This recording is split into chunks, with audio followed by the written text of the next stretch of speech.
Hey everybody, how you doing? So here's the second part of this. So I'm gonna add some compound to my hawk, okay? And then I'm gonna get up on the ladder and just patch up that hole that you see there, right? So you see the hole up there, let me see. You see the hole up there? Right there, boom. So I'm gonna patch that so you guys can see what it is exactly that I'm gonna be doing. Hold on, I'll be right back.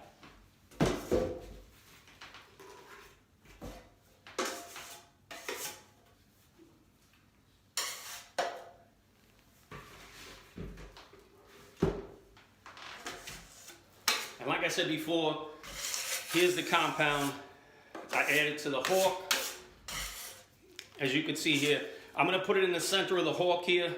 Make sure the compound's not too cold. You know, it's been cold out here by me, so if you're buying compound from one of your big box stores out there, or no matter where you're buying it from, usually it's in the store, it's a little cold, but make sure you're bringing it home and letting it sit in the room at least overnight so it gets to a good consistency. Otherwise, you know, putting on the cold compound is not that good. And just the opposite too. If the compound is too loose, that's no good either because it just falls right out. It don't really do much, right? So again, use the 4-inch knife to apply the compound to my hawk.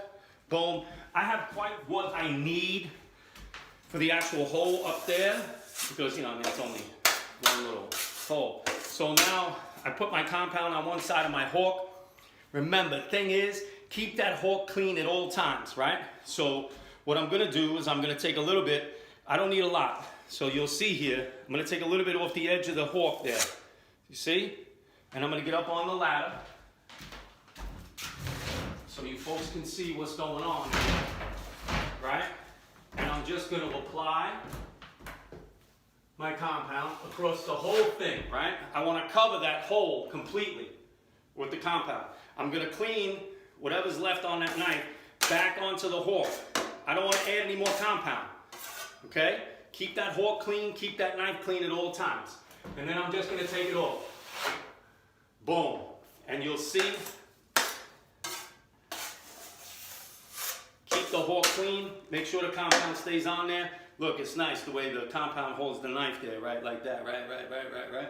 Okay, and that's called mud, compound, plaster, whatever you want to use. Remember, after you plaster that hole, it has to sit. It needs a couple hours to dry. Don't mess with it. Don't touch it no more. You heard?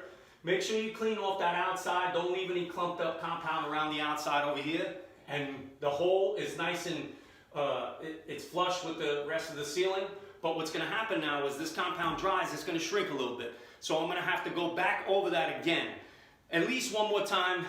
If I'm really crazy about this and I think it's not going to look good, I'll hit it 2 more times.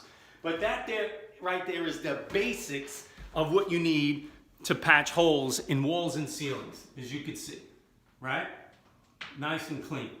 And that's what's going diggity down, folks. You heard it right. Your boy from Brooklyn, saving you a shit ton of money. All right.